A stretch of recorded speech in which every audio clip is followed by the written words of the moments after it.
చరణ్, ఏంటి మమ్మీ? నీతో ఒక విషయం మాట్లాడదామని వచ్చానురా. చెప్పు మమ్మీ. నిన్నిలా చూడలేకపోతున్నానురా. నాకేమైంది మమ్మీ? బానే ఉన్నానుగా. కానీ ఈ వయసులో నీకు తోడుగా నీతో పాటు ఉండి నీకు ఆనందాన్నిచ్చే భార్య అయితే లేదు కదా. అందుకే నాన్న నీకు భువనాన్నిచ్చి పెళ్లి చేద్దామనుకుంటున్నాను నాన్న.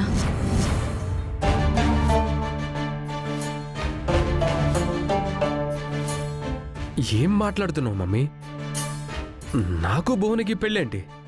ఏ భువన బానే ఉంటుంది కదా. కానీ పల్లవి ఉంది కదా.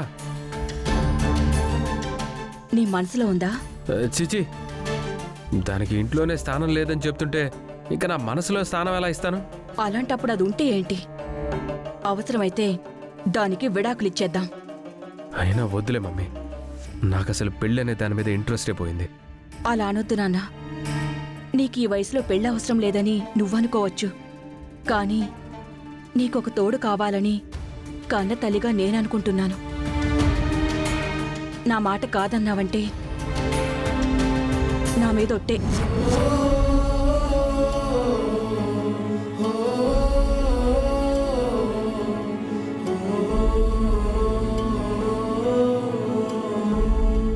మమ్మీ ప్లీజ్ నాన్న, ఎందుకు చెప్తున్నానో అర్థం చేసుకో. భువనాన్ని పెళ్లి చేసుకోరా, ఈ అమ్మ కోసం. సరే మమ్మీ, నువ్వేం చెప్తే అదే, అలాగే నీ ఇష్ట ప్రకారమే కానివ్వు. కానీ ఈ విషయం పల్లవికి తెలిస్తే గొడవ చేసేస్తుందేమో. దాని సంగతి నేను చూసుకుంటాన్రా. నువ్వు ఒప్పుకున్నావు కదా, నాకదే చాలు.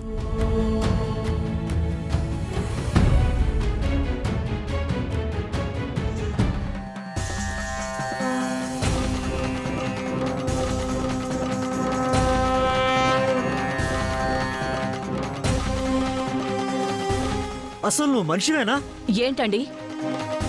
ఎందుకే వాడి మీద అరుస్తున్నావు?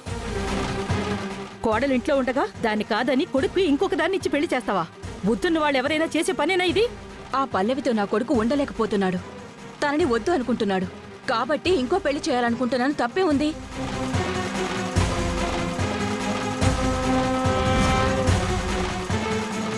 ఇష్టం లేదు దాంతో వాడు ఎంతకాలం ఉంటాడు? ఇక వాడి జీవితం అలాగే మోడుబారిపోవాలనుకుంటున్నారా? అసలు వాడి జీవితం అలా అవడానికి, ఇలాంటి పరిస్థితి రావడానికి సగం కారణం నువ్వే. నాన్న, మమ్మీ ఏం చేసింది? పల్లవి లావుగా ఉంటుందని నీకున్న చిన్నపాటి అయిష్టాన్ని బేస్ చేసుకుని దాన్ని ఇంకా పెద్దది చేసిందిరా.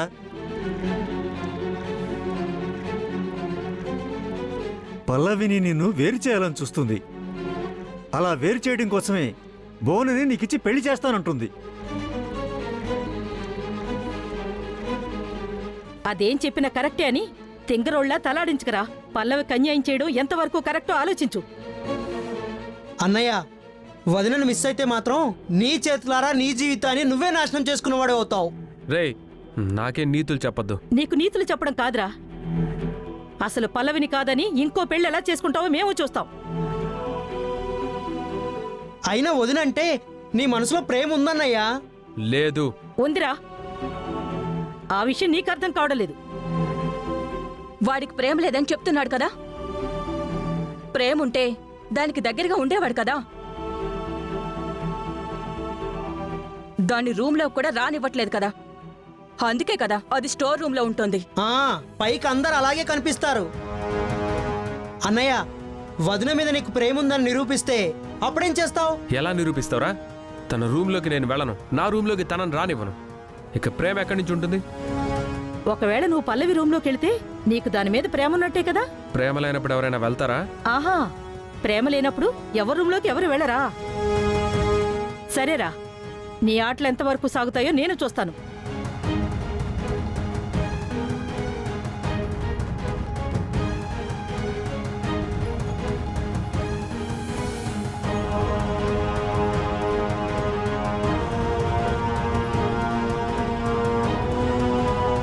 ఆంటీ, మీరు చెప్తుంది నిజమేనా? భువనికి చరణ్కి పెళ్లి చేస్తారా? అవును, ముందు నుంచి అనుకున్నదే కదా. అదే ఇప్పుడు చరణ్తో చెప్పాను. చెప్పడం కాదు, ఒప్పించాను. నీ ఇష్టం మమ్మీ అన్నాడు. Thank you aunty, thank you so much. నువ్వు అప్పుడే ఆనందపడిపోకు. ఆ పల్లవిని ఎలా తప్పిస్తారా ఆంటీ? తప్పిస్తాను. దానికి ఒక దారుంది.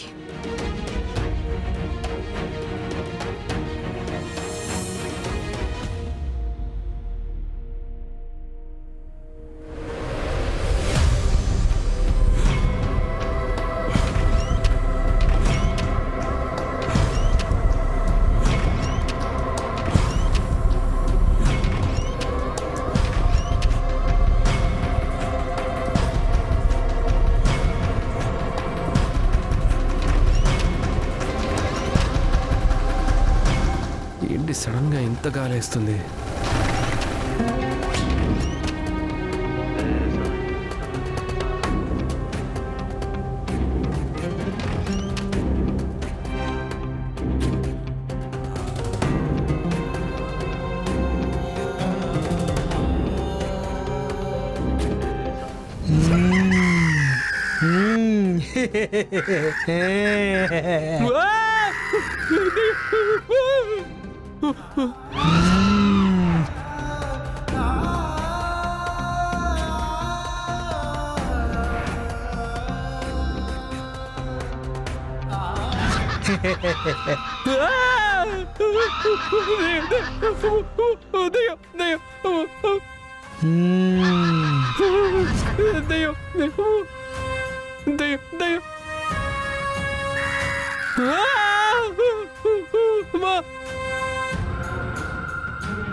ఏమైందండి?